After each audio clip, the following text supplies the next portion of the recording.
everybody, and welcome to another episode of React Roundup.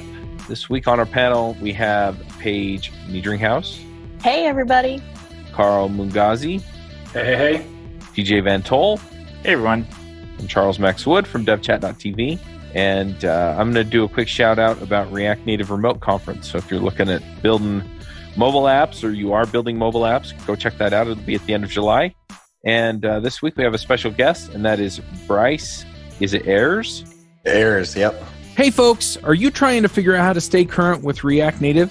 Maybe you heard the Chain React conference was canceled and you're a little bit sad about that. Well, I borrowed their dates and I'm doing an online conference. So if you want to come and learn from the best of the best from React Native, then come do it.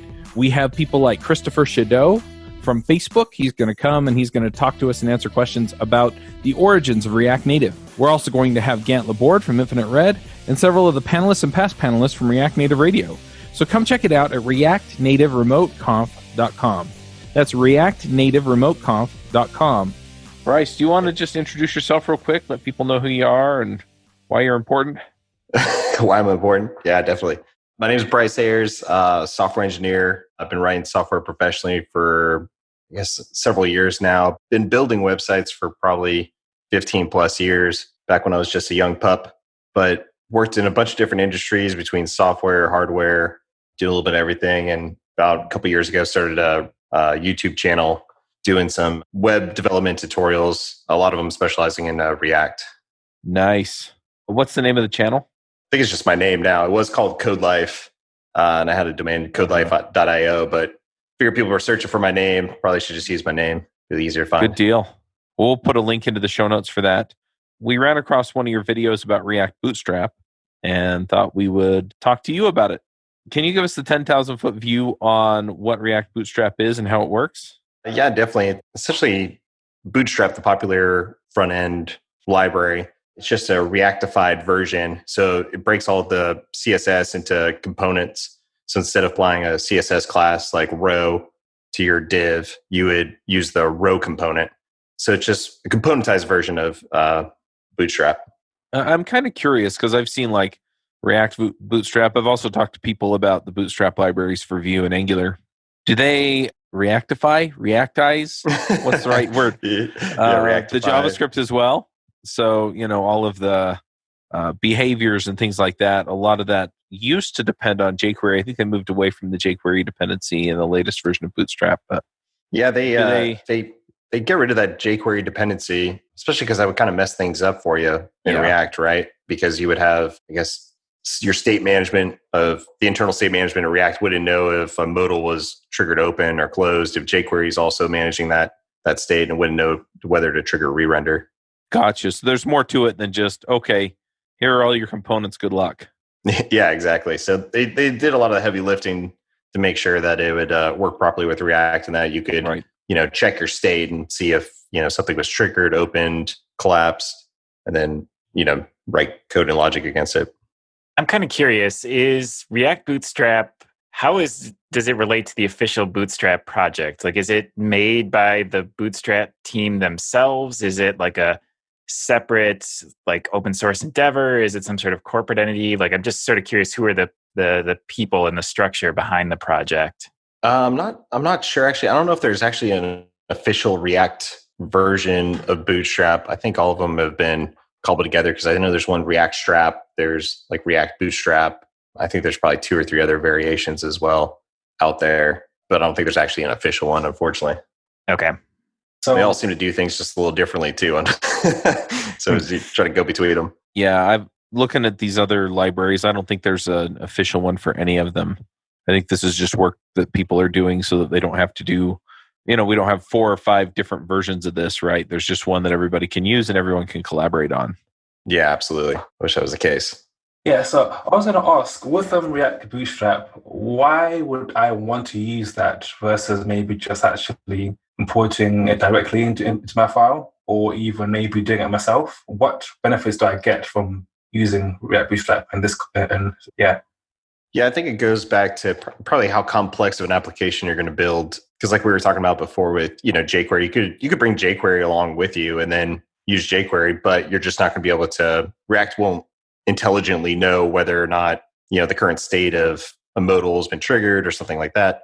So in this case, you could do some of that lifting yourself and bring some of the stuff in yourself, but then things may be out of sync in your state of your page, and you may not be able to access certain parts or have your app know to re-render essentially.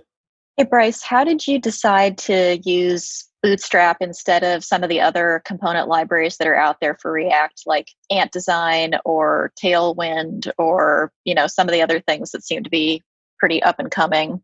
Yeah, I think I've used all the ones you've named, even Semantic UI, which I'm not sure if Semantic UI is supported necessarily anymore. Last I checked, it looked like it was kind of dwindling in support.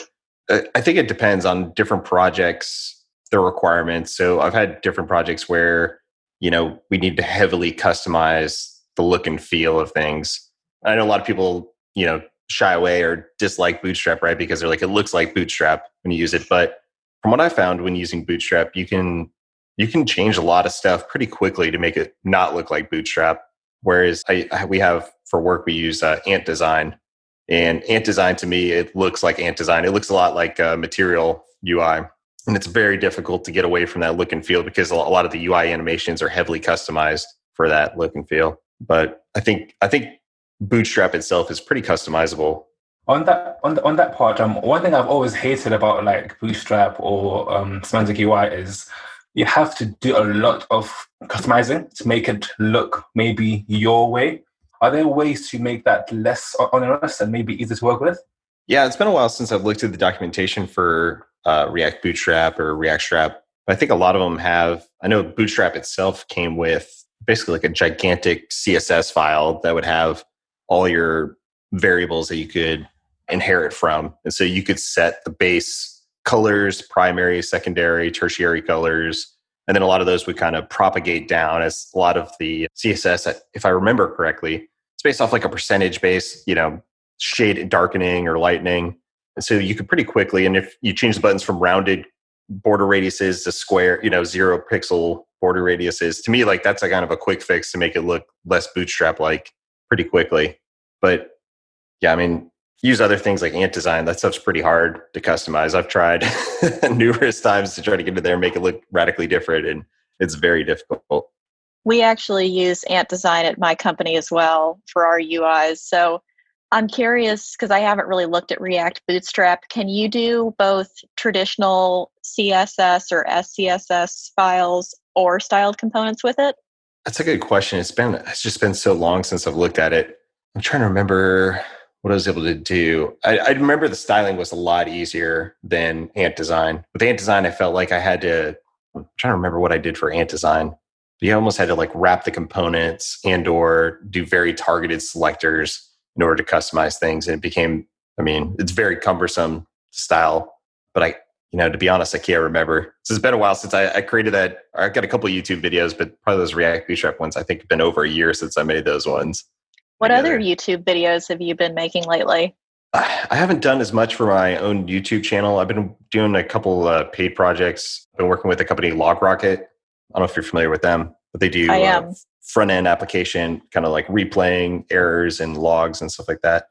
But been doing some YouTube tutorials for them. They're building out their YouTube channel right now.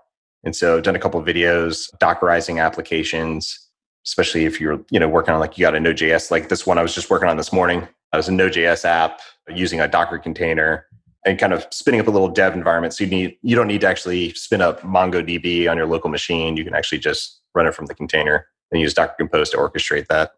Oh, very cool. I did something similar just for myself as a personal project, but it was a fully Dockerized React front end, Node back end, MySQL database. So that's awesome. Yeah, and I love using it, especially production. Docker container. I think that's a pretty modern flow now for most companies. Is use Docker containers. It's always the tricky part. I think is getting it configured to work for a dev environment and for production, and inject all the right variables in all the right places to make it all run right. Yeah, it's a little tricky. Yeah, definitely. But so I'm trying to think what else have I been working on. I do a lot of for my YouTube channel, I did a lot of the React videos. They seem to trend, be really popular, really hot right now. I've done a lot of Angular in the past, but it seemed to be React, I think, is the new hotness, right? And so it seems to be taking off. I see a lot of companies adapting it, a lot of boot camps using it to teach. I think I've rarely seen a boot camp that'll teach Angular nowadays. But I'd like to see, I think Vue.js looks really interesting to me, though. I'd like to see more of that coming about. It seems like a nice kind of in between Angular and React. Have you gotten to work with the React hooks too much, or Suspense, or any of the new concurrent stuff that they're coming out with? Yeah, I use the React hooks all the time. Seem to be, just radically cleaning up our code base from that perspective. A lot of these long-winded, classes and using Redux before and all those other things. Now you can, use context, use React hooks, and then the use effect hooks really handy to get rid of that component will mount, component did mount type stuff. Be able to retrigger re-renders, and you even using I don't know if you've used the use memo before. A little bit, yeah. I haven't used it that much, but I found it to be I found an interesting pattern because I use GraphQL typically for most APIs I work with. But if you were using a traditional like REST API, you want to cache your results. Redux was good at kind of maintaining that state for you, and you could use like a Redux cache.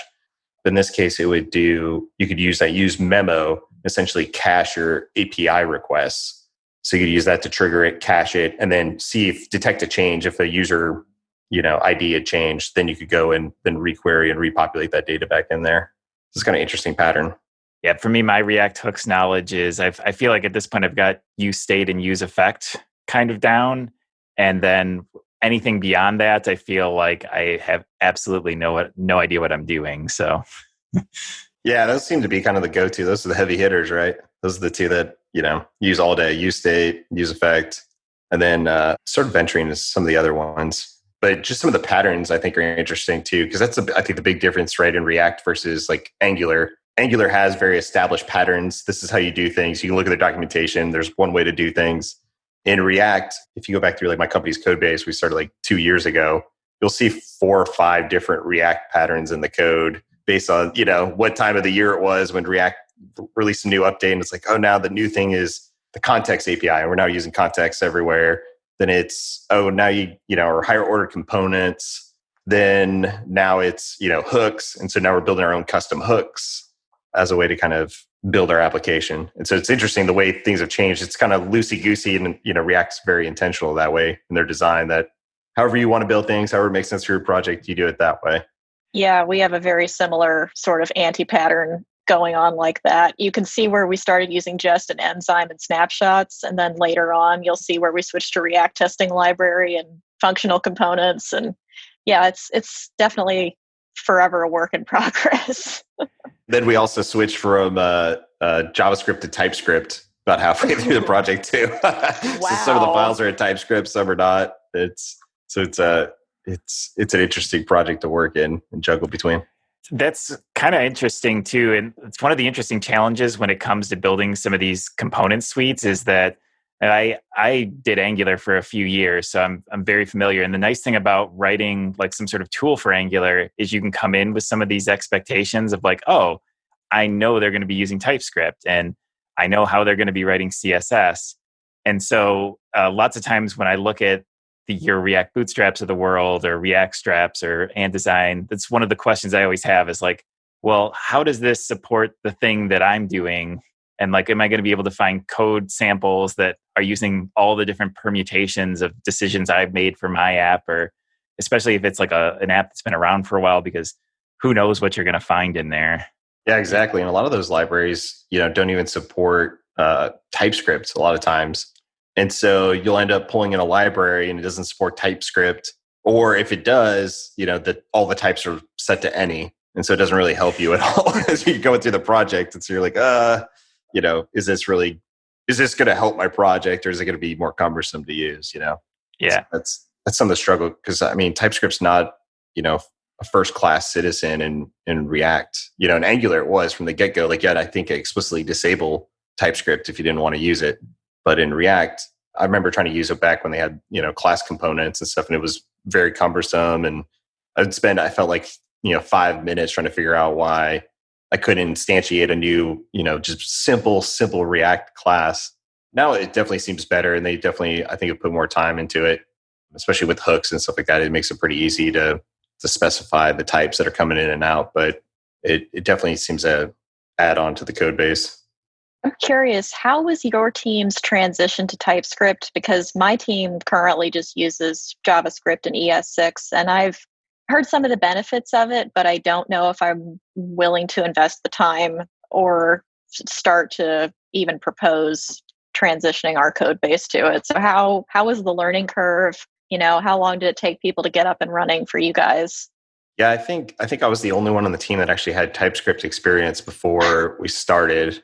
Most of the team picked it up actually pretty quickly, but I think half the team's pretty much split down the middle right now, whether it's a good use of our time or a poor use of our time to continue using TypeScript, because it definitely has a lot of overhead. There's a lot more you need to add in, and you spend a lot more time, I feel like, debugging, trying to get all your typings right, especially like in Ant Design. Ant Design is, to me, it's a headache to try to get your types right with Ant Design, because there's so many moving pieces, and a lot of those components are very complex components. And so the types, you have to really sometimes dig into the Ant Design code and actually look and see what type is it actually returning. It's some custom type they made up. And so then you have to figure out, okay, well, then what's in that? And you go down this rabbit hole of just trying to match types. And then sometimes, I would say it definitely has reduced the number of errors in production probably. And we go pretty light on our front end testing. We do a lot of back end testing, but not as much on the front end. And so I think it helped in that case. It was like either we got to write a ton of tests or we got to switch to TypeScript. And so for us, it was that decision that I think there's some benefit to it. I feel like it probably slowed down development time a little bit, but it's put out definitely more stable code in the long run. But if your team's writing tests, at the end of the day, the tests will probably do about the same. We write a lot of tests. React testing libraries very heavily utilized nowadays, and it is sometimes a nightmare trying to test the Ant Design components, because things like test IDs don't exist. Classes, you can't typically use classes to identify stuff. So we've gotten very good at starting to use some of the document APIs and the built-in node APIs to traverse the DOM. But yeah, it's kind of a nightmare sometimes. Yeah, I can imagine. And TJ, I don't know if your experience at Angular, I remember writing tests in Angular, and I felt like the setup was just a nightmare to get some of those things running. In React, definitely, I feel like it's easier if you're testing like a component library. Like if you're building like a more like UI component library, like the testing is definitely easier than Angular. But I don't know what your experience was, TJ, with the Angular. Yeah, so Angular, like the good thing about Angular is it enforces all this structure, but the bad thing about Angular is it has all this structure. So like it sometimes it just gets in the way, and it's way more verbose than you want it to be. Like, and that's how I always found Angular testing, or really just kind of Angular in general, is it just meant a lot more files, a lot more ceremony. Whereas React, just in general, to me is easier, faster, and simpler. Tests especially, it's just you can get things done a lot quicker. Whereas Angular, you have to jump through some hoops, because Angular's got the whole dependency injection thing going on too, which can help with testing, but it also means like all these configurations and module files, and then you have to import those into making your tests run. And yeah. Yeah, I think about it along the lines of working on an engine. So one of the things that I do as a hobby that I enjoy is just working on my cars, right? And so you get in and it's like, okay, I know why that's there. I know what it does, but sometimes it's in the way. And when I want to put a wrench down there, it means I can't turn it as well, or I need something to be just slightly different shape to get around it. And so, yes, there's something to attach to. Yes, it does push the application forward. And yes, it's in the way. So yeah, and React, it feels like you can kind of pick and choose which pieces you want to pull in. But I've also found that with things like Create React App and stuff like that, they do give you some of that ceremony and structure too. And so you can kind of split the difference depending on which way you want to attack it. Yeah, absolutely. Yeah, it's definitely a double-edged sword in that sense. When the last company I was at, I went in there and I was like, I know React. I should be okay to jump into their project. And come to find out what they were using Redux sagas. They're using styled components. I hadn't used styled components before. I'd just done, Sass or CSS. And what else were they using? Yeah, higher order components for everything. They had their own patterns they developed, and so you go into the project and it feels like almost a different language or framework than what you're preparing for, a whole different library in that sense, based on what pieces they kind of pull off the shelf. Because React is just the presentational part, but then whatever they're using for testing, whatever they're using for managing state, what they're using for this, how they're then they were using GraphQL, which I hadn't used before. And so that was a whole different learning curve, and using Apollo. And so all of a sudden you have to learn 5 or 6 different libraries, which could be completely different from, another project you'd work on previously. So to me, that's the challenge with React. Some people love it, but for me, it's I think a struggle. Yeah, definitely. I mean, I had a colleague at my work who used Angular in his own startup, and he always would say to me that with Angular, he always knew what was going on. He always knew, okay, if I want to do X, I follow this path. But then with React, if I want to manage state, okay, I've got Func, I can use Sagas, I can use context. And then, yeah, so it becomes like just trying to work out which one is actually the best thing to do. So for you, Brice, at work, how do you decide whether or not to use Bootstrap or maybe to use style components? How do you talk about it with the team members and decide, okay, this is what we're going to use for this project and not that going forward? Yeah, it was interesting at the company I'm currently at. We started off actually using Tailwind, which worked great. I mean, it's really quick. I mean, basically, the thing I like about it, you can look at your HTML or your React JSX, and you can see exactly what's going on. You can see P-4 is padding a 4, whatever the other things are for it. But it spells it out right there. You don't have to go look somewhere else. The downside, right, is it's filled. The page is filled with styles, basically inline styles, essentially at that point, which is makes it a little harder to read, especially when you have some logic embedded in there. And so the tricky part is you have to be very careful and then pull that logic out. We did that for a while. The problem is, as the app started to grow, you start to find that your styles are not coherent across the application. Maybe this thing has padding, 10 pixels of padding. This thing has 20 pixels of padding. This thing is this color. This thing's a slightly different color. If you're not careful, it becomes pretty unwieldy. Just like any, application, you have a lot of redundant code, and we start seeing patterns. Hey, we're always doing the same thing. And so we kind of came at this fork in the road.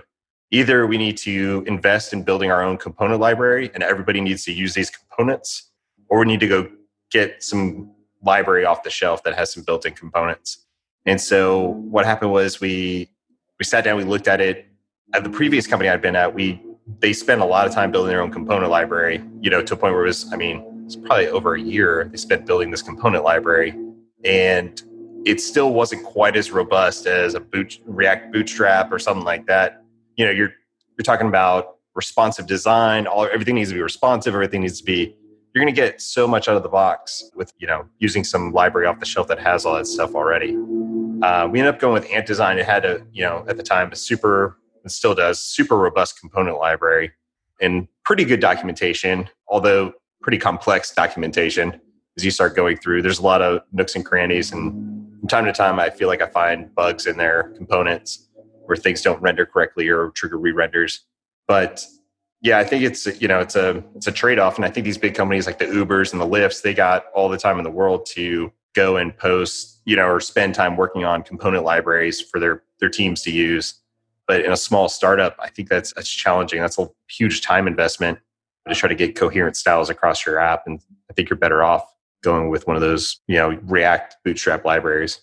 Early in my career, I figured out which jobs were worth working at and which ones weren't, mostly by trial and error. I created a system that I used to find jobs and later contracts as a freelancer. If you're looking for a job or trying to figure out where you should go next, then check out my book, The Max Coder's Guide to Finding Your Dream Developer Job. The book walks you through figuring out what you want, vetting companies that meet your criteria, meeting that company's employees, and getting them to recommend you for a job. Don't settle for whoever has listed their job on the job board. Go out and proactively find the job you'll love. Buy the book at devchat.tv/jobbook. That's devchat.tv/jobbook. I'm curious, one of the tools you mentioned as well is styled components. I'm curious what your experience with that is and your sort of opinion on it, because I've sort of still got mixed opinions about the whole like CSS and JavaScript approach, and I'm curious what experience you have in that and any opinions you have. Yeah, I think this is definitely a hot debate, right? Whether you should write, traditional styles. And I think, going back to Angular, I think that was the great thing about Angular was like you could scope your styles to the component pretty easily. Yeah. And it was so nice. Like that's the one thing I miss. There are few things I miss about Angular, but I think Angular had a great approach to handling CSS that React doesn't really have any good equivalent of. Yeah, I think Vue.js, I think you can, in your style section, you can put scoped in the tag and it'll scope it just to that component, which is like a really nice feature. Yeah, I love that. Yeah. I saw that and I was like, this is genius. I'm like, that's all React needs. Like React just needs that. And it would kind of fix a lot of the issues. But instead, that definitely becomes a problem. This is definitely like a thing I ask people like in an interview, when I interview for like a React job, say, what do you do for styling and how do you manage naming conflicts with your, class names? And for some people, it's never even crossed their mind that they, a large project, you could have conflicting class names. If somebody creates one called BTN for button, in a couple places, all of a sudden your styles start overriding if you're using traditional CSS. If you're using, Sass, you can, scope stuff by nesting it.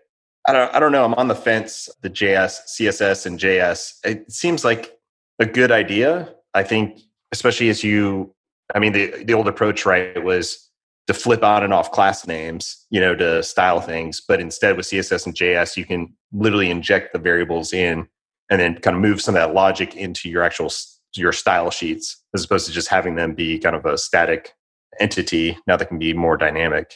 So I think it's helpful. But I don't know. I think I'm still on the fence. Good old traditional, Sass works pretty good. I kind of feel the same way that you do. I've done a little bit of styled components in small projects that I've just been working on personally, but when you look at the size of some of the components that my team deals with on a daily basis, if we added CSS to that, it would make it twice as long, if not longer. So we're very happy with our SCSS files that are separate. And every component or container has some kind of a div wrapper on it almost. So having it scoped just by that has saved us a lot of time. And I think a lot of naming collisions that we otherwise would have run into. Yeah, yeah, definitely. One thing I still struggle with though is figuring out how to have a naming convention in CSS that I can use for the whole team. Because I find that I hate BEM. I dislike the BEM approach, but I can see why it would work, but I've always found it hard to find a way to have a naming style that can be used for the whole team, especially, let's say, in my work, you've got members that are not maybe working on the front-end code base a lot, and they're jumping in and out of the code base. So I don't know how you approach Brice and the show company. Yeah, we don't, in most companies I've been at, I haven't used BEM, or is it BEM? It's BEM, right? Yeah. BEM, yeah. I've never actually had to use that in production. Familiar with the concepts of, how to name stuff, but never actually done that. Yeah, and I think that's tough, right? If you have people jumping in and out, like there's kind of a mental overload. If you work on this front end app all the time, the ins and outs of everything. But when you don't work in it daily, maybe you don't understand that there's certain unwritten rules that you need to follow. And that becomes a real struggle. And that's where I think, automatic scoping of styles, is pretty helpful, especially if you're using Sass. Just use a nested, style there. Like a lot of times in style components, what I'll do is because I really dislike making special components just for like one div, and then call it like my wrapper div component. Because then I can't really, at a glance, I can't really tell what it's doing. I'd rather see the actual class names apply to it.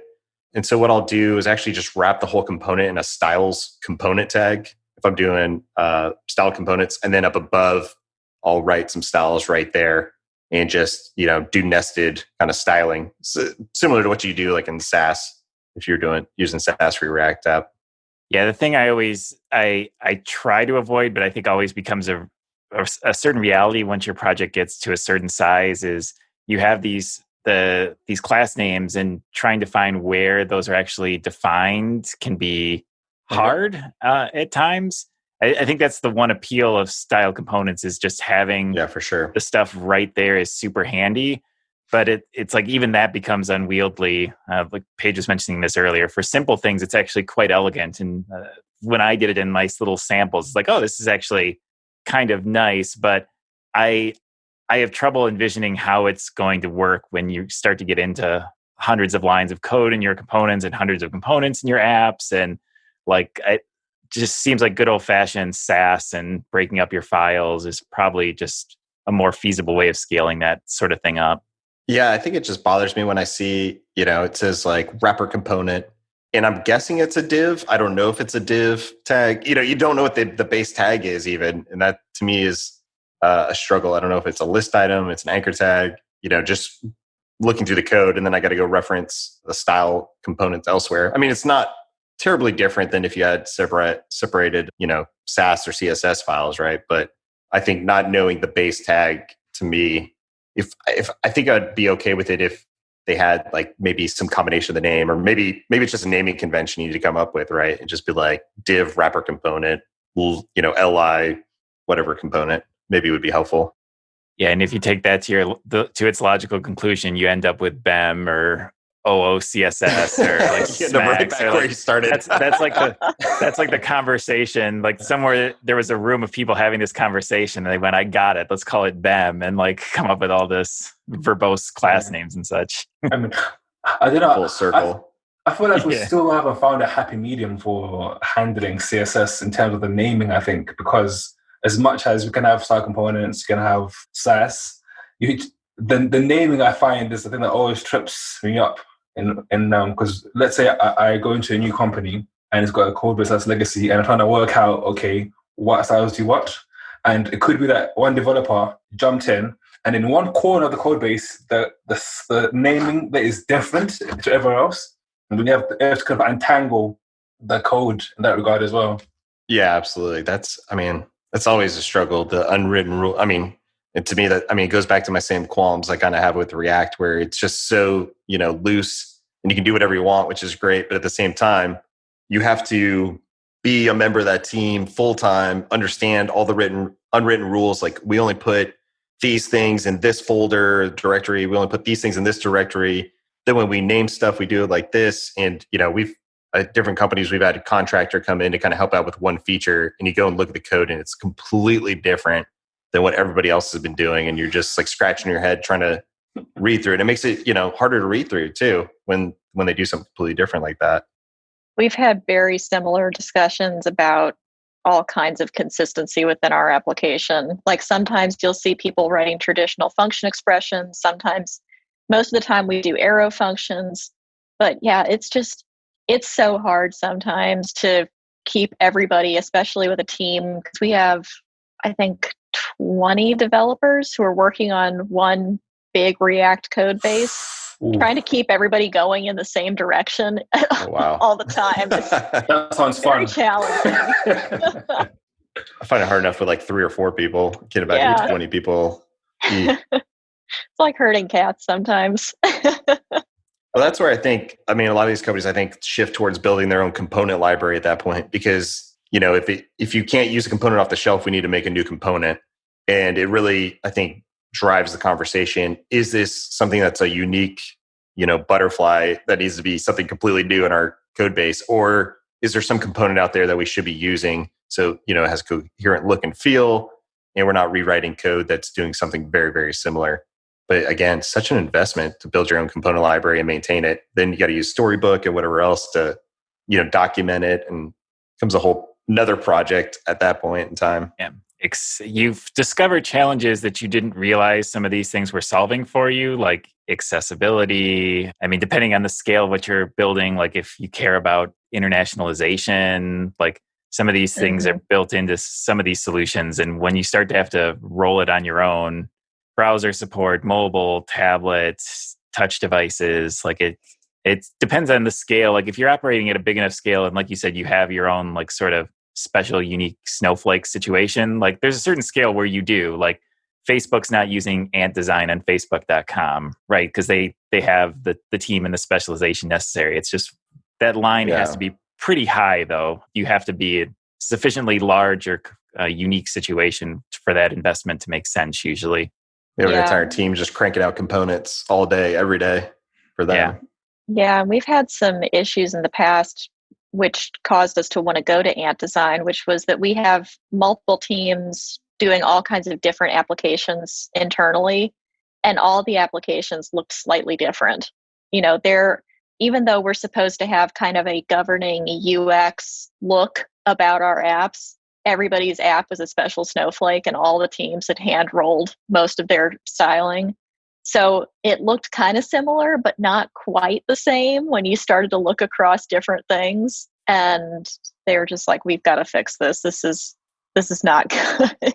Yeah, we were in the same exact boat. That's why we had to go with or go with something, right? Because everyone was hand rolling their own styles you're using Tailwind. You're still using a library, but at the end of the day, everything was just slightly different. And there was a lot of repeated code as well. But then we started making components to get rid of the repeated code, which then we're like, are we building a component library? If so, we need to start documenting it. And then you're like, oh gosh, we're now in the business of maintaining a component library. What have we done?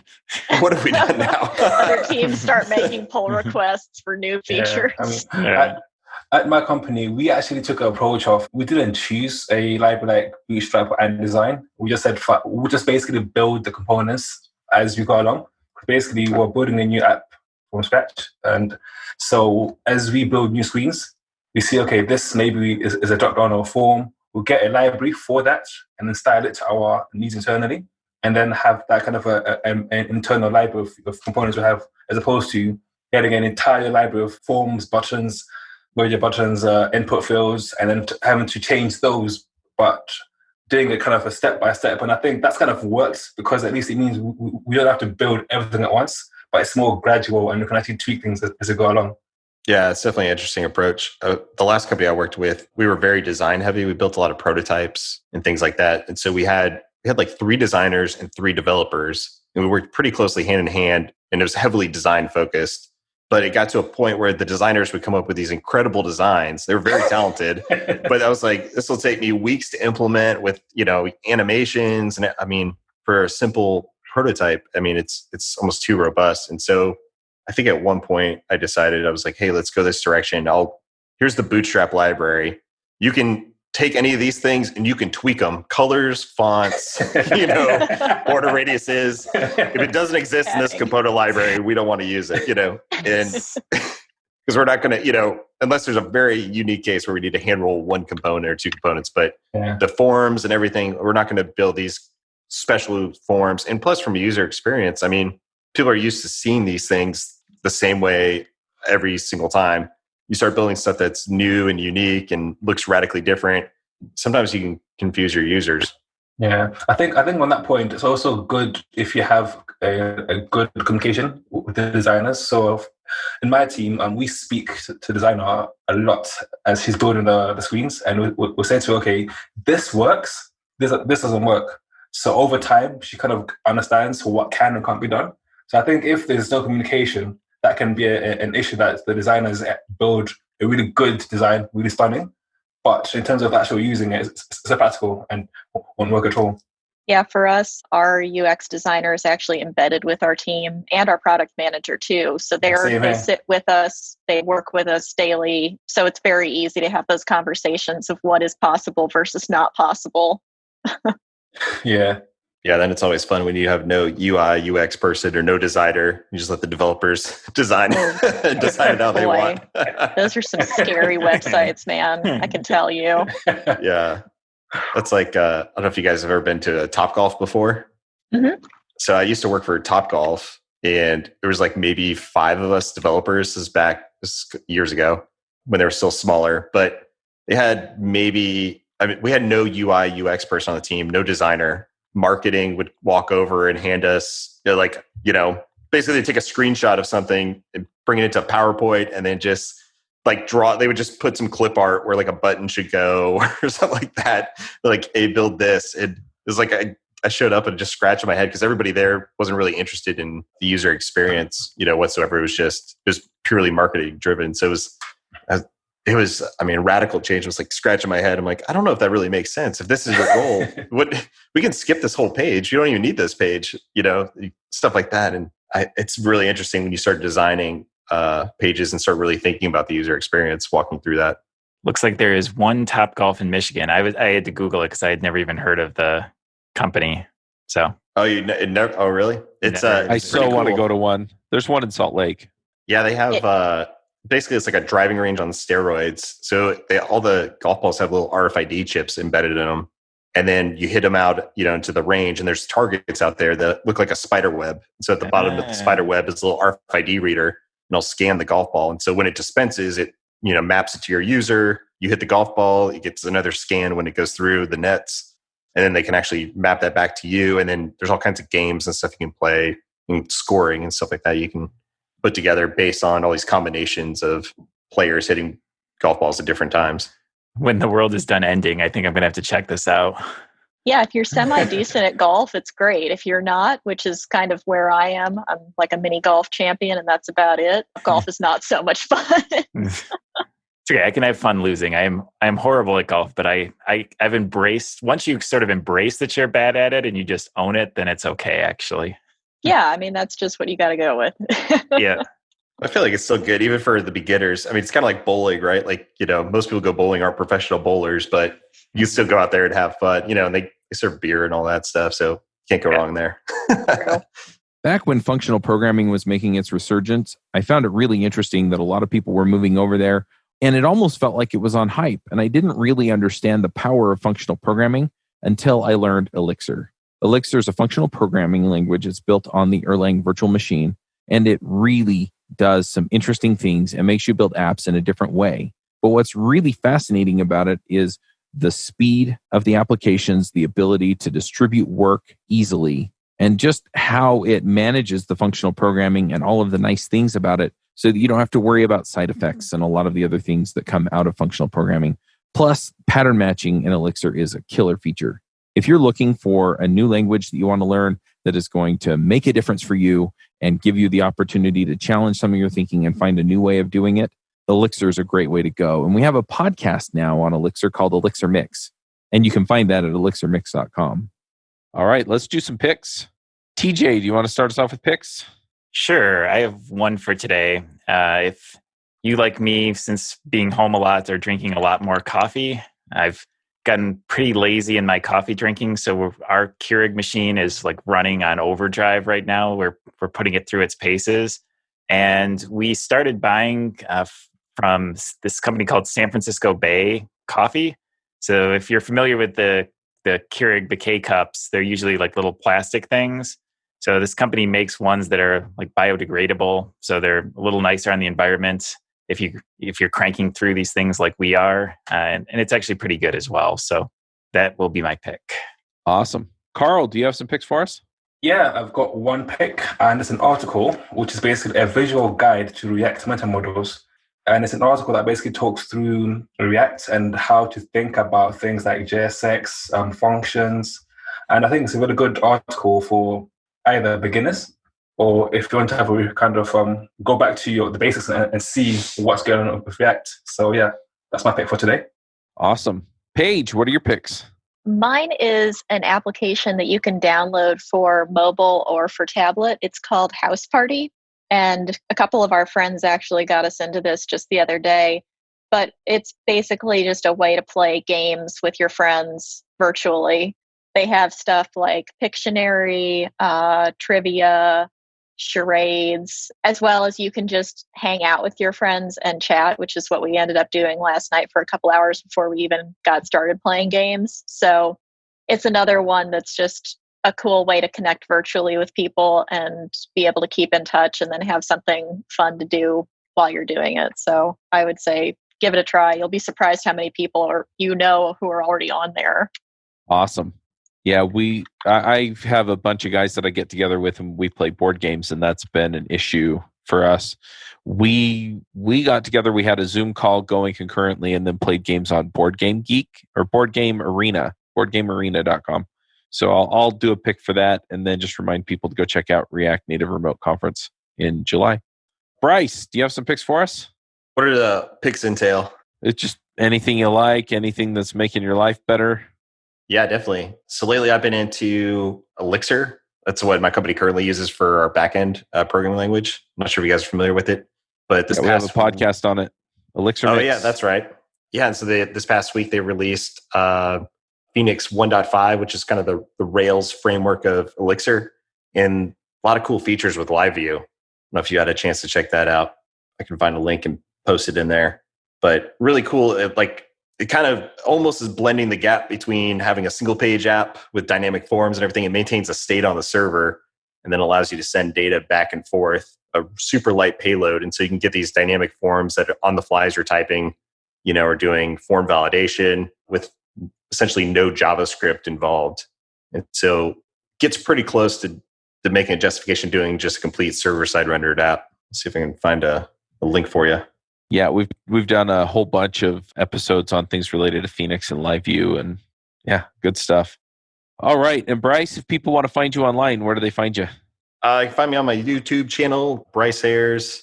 They could probably also find me my website, codelife.io. I'm not sure I have any content up right now.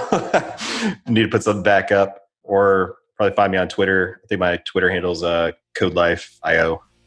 Awesome. All right, folks, we're going to go ahead and wrap this one up. Until next time, max out. Bandwidth for this segment is provided by CacheFly, the world's fastest CDN. Deliver your content fast with CacheFly. Visit CACHEFLY.com to learn more.